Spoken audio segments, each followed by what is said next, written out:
no ego n'uwanje arahari ayumvise ashaka kuvuga ati yavuze je umugabo n'abandi barimwo sinoca nkumira abandi uwanje wakumvise umuntu wawe umusheri wawe mu rurimi rw'Igifaransa. Bon OK yayifashe normal tu bon asanzwe abizi yuko azi gutamba asanzwe azi yuko iyo agitetemesha kidogo anani stuaro tu asanzwe afite amatayo ukuntu bro nizo ndirimba ikintu irifone afise umuntu niespira ko urumva afise umuntu mvuga ati ya imeze kuya abari mu nangatuye abadada bose ngaye buja flavor ya ndakabatuye kabisa hindukira igituma nayikoze ubwa mbere yamaze igihe kinini muri studio ava yuko Natasha Sori ige wanje nemaze gu creative direct n'amajambo nemaze kuyashika muri studio na byaraheze gusa Natasha arasohoye mwaramutse cyangwa mwiriwe bivanye n'umuntu wese ahaherereye nkuko bisanzwe murabizi ku yindi ncuro turagaruka mu bindi bikorwa uyu n'uwundi munsi reka dushima Imana turi kumwe n'umuririmbyi umwe mu baririmbyi bafise indoto irenze ariko bakeneye kuyigaragaza neza mushaka kumenya wetensi remember kugira subscribe kuri channel yacu ya Ndaho TV maze ubandanye kuronka notification zigiye zitandukanye ku biganiro byacu bica kuri Ndaho TV toujours ibiganiro by'amabiriko welcome bro ndakuramukije namwe ndabaramukije umeze neza ego reka twidondore neza mu mvugo yumvikana utakuza kumenya ukuzi nasubire kukumenya anko ku mazina yanje nitwa Eddie Smith amazina niswe n'abavyeyi naho nitwa niyo nizigiye Edgar Edgar niyo nizigiye agaruka ku zina ry'akazi ni Eddie Smith Eddie Smith nyuma ya y'indirimbo ni tetemesha tetemesha urasa n'uvugwa cyane ukuntu ariko ni waruhutse ni wahagaze ucuzana ikindi kintu uri karagufasha ku rugero rutuma ukora kujya kunukura ninde navuga yuko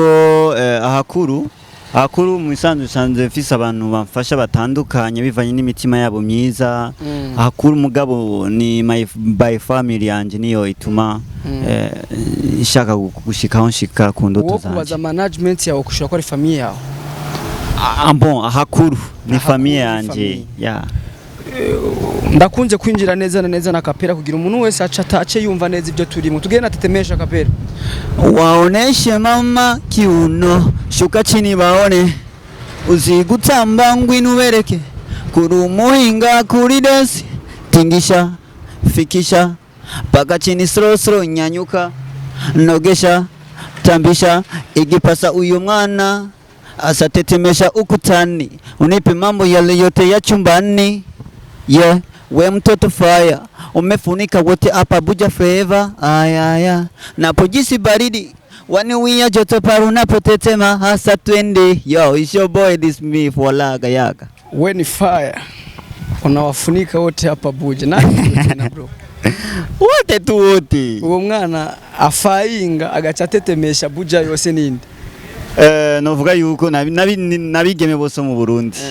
nibo wabiririmbiye bose bon novuga yuko bamwe muri bo hari abana bazi gutamba turazi abarundi kazi barabizi ndibaza nawe urabizi cyera enzi kiwawe nyene wavuze kabaga bikora neza no ego n'uwanje arahari ayumvise ashaka kuvuga ati yavuze je umugabo n'abandi barimwo sinoca nkumira abandi tugire commentaire umuntu wawe yagize kuri iyo song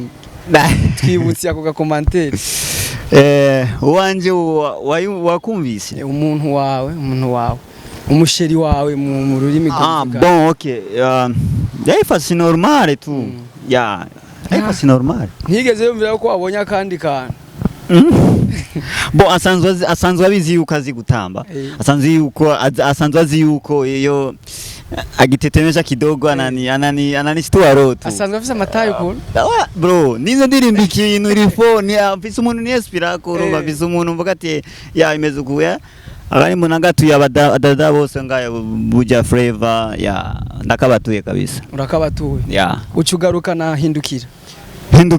is my new song indirimbo shasha miriko gushira habona nta ndwi zibiri imaze kuri YouTube hindukira inspiration ya hindukira kuko iyo titre isanzwe inahari ku bantu bamwe twari yumvise kuri Natasha na Bface ego wewe wayihindukira hindukira igituma nayikoze ubwa mbere yamaze igihe kinini muri studio ava yuko Natasha Sori yige wanje nemaze gu create titre direct n'amajambo nemaze kuyashika muri studio na byaraheze gusa Natasha arasohoye amanda sore yiwanje kandi naho bisana apare ya titre gusa ya This Mifu iyo wumvise ko wasohoye ikintu gisa na titre y'abaririmbyi bakomeye akenshi wocu uvyumva gute ushaka ko waronse commentaire ivuga ko title ni aba Bface na Natasha kwa wavyakiriye gute nimba warayumvise kubwanje nayifashe nk'ibisanzwe kuko kuririmba indirimbo hajya ugiye kuri YouTube kandika ndagukunda abantu usanga baririmbye ndagukunda ni benshi sivyo gusa masije usanga ataramwe n'amajambo usanga ataramwe en fait rero bivanye na titre ntaco bitwaye ya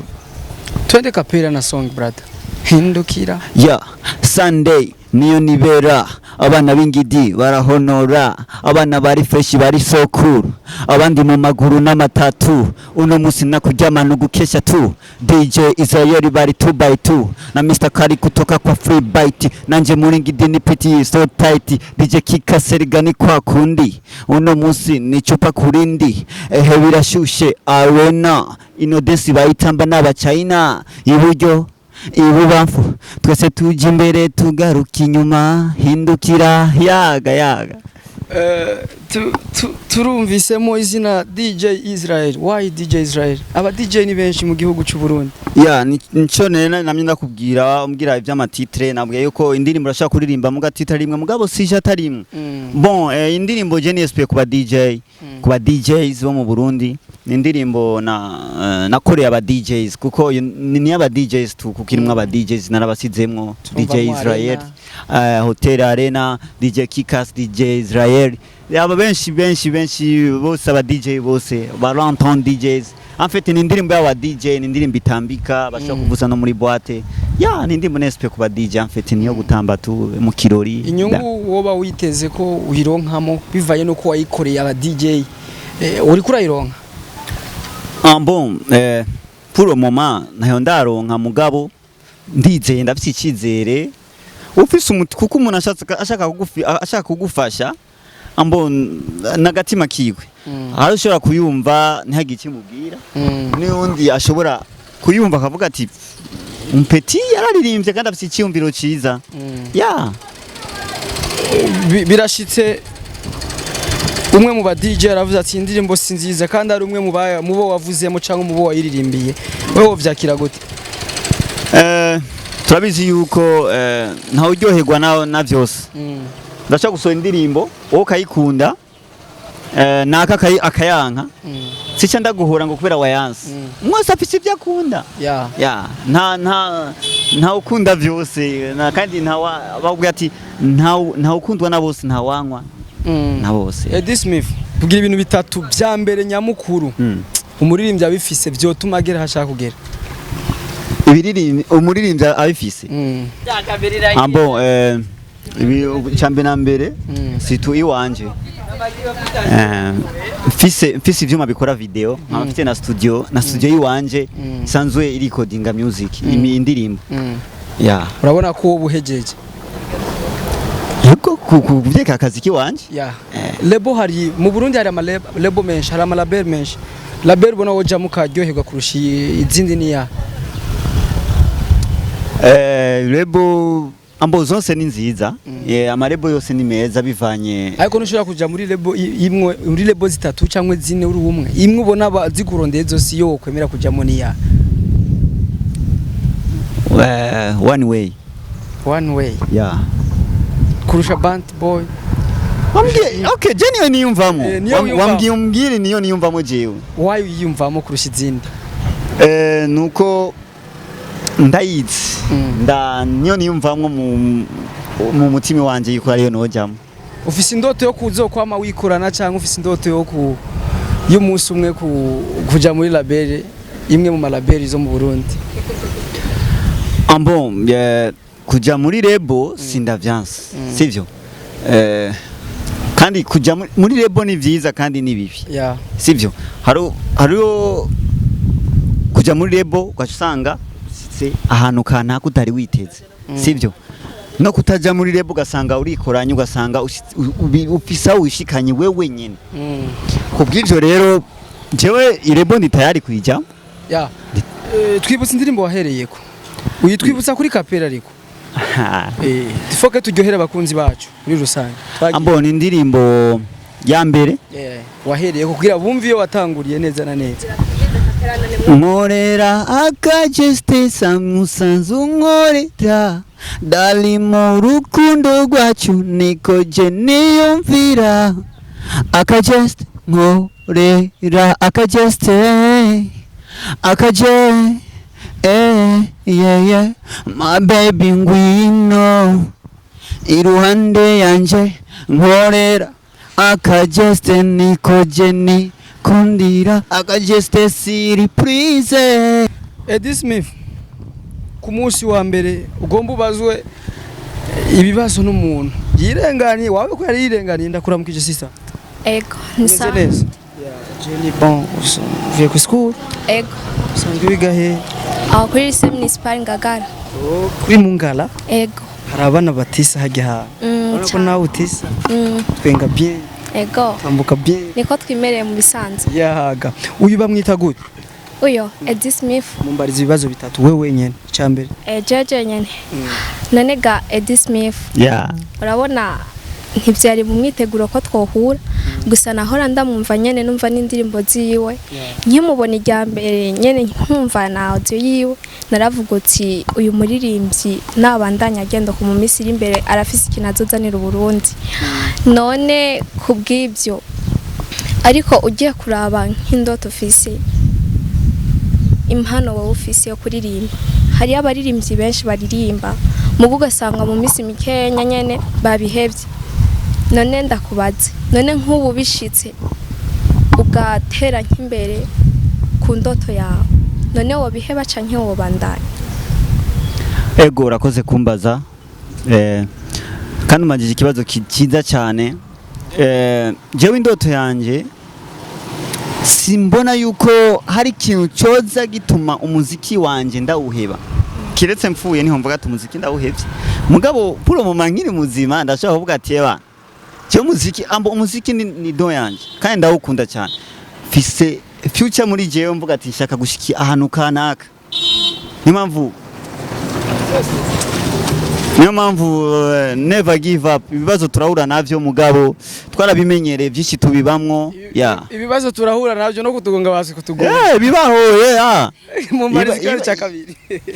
reka ndakubaza ikibazo cya kabiri dufatiye ku byo tubonye ngaha nyene ni kenshi abantu duhura n'ingorane tugacika intege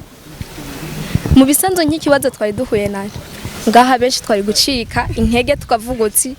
ivya mbere vyari biduciye ko reka twibandanyirize ariko nkawo urabona uti ibibazo je nzocamwo vyose nzoguma mbandanya uko nyine naho nzobicamwo meze gute ntaco nzobandanya gushikaho shaka gushika ego urakoze kuvuga ico kibazo ego twari duhuye novuga yuko n'umwako ego sivyo n'umwako ariko mu gihe cyose mu buzima ushaka gushika ahantu sivyo utegeza guhura n'ibibazo muri ivyo bibazo byinshi uzohura navyo bisaba kuvyemanga je maze guhura n'ibibazo byinshi ariko kubwanje ndavuga ati nta kibazo kandi biruta amfete gusa nara umutima wanje wavuga ati nta kibazo never give up nunda cyahura navyo n'imbere nzohura navyo mugabo nzopambana tu ego ku kibazo ca gatatu si kibazo ariko no kugushigikira no kugutera intege uririmba neza cyane merci ça ndetse nabo twari turi kumwe banezerewe barambwira uti vraiment twe n'ijya mbere tumwumvise usibye wewe wahora umwumva kenshi gusa turumva arazi kuririmba merci sana kandi arafise ahazogera n'ahazogeza abandi kubw'ibyo twashaka tugukengurukire ku cyumviro wagize burya kubahuka si bose babishoboye urashobora kuba ufise indoto mugabo kubahuka bikakunanira ego mugabo wowe waravuze uti indoto mfise sinoyigumiza mu bwanje ariko reka ndayishire ku mugaragaro haraho izofasha naka nanje ubwanje ifasha n'abana banje kubw'ibyo turagushimiye namwe murakoze cyane vraiment Imana ibahezagire mu byo mugiyemwo muroranigwe kandi mushike neza amahoro. ego Ego. sawa. Ego. Yes, Edith Mifu akajambo kanyuma kwa kunzi Ndaho TV. Ndashimiye cyane TV online Ndaho TV ni TV novuga yuko ifasha abantu bose, ifasha ntawikumira. Nongera mvuga ati Edith Smith ndiho kubwanyu, namwe muriho kubwanje. Nongera ndabahimiriza yuko hari indirimbo shasha mperuka gushira habona iri kuri YouTube yitwa Hindukira, kandi mwibuke kugira subscribe kuri channel yanje ya YouTube kugira imisi yose imugihe kize kikintu muzokume muri namba moja kumva ibintu by'iwanje wa rap, kandi mwakoze cyane mubari kwadukurikira bose. Thanks so much Ndaho TV. Remember kugira subscribe, like, share na commentaire zanyu zirakenewe mu biganiro byacu, kudushigikira birakenewe. Ubonye iganiro bwa mbere ndakwibukije, dufashe turakwingiye ducugi partage kugira abandi bakibona ugisangira abandi. Merci beaucoup, bye bye, ciao.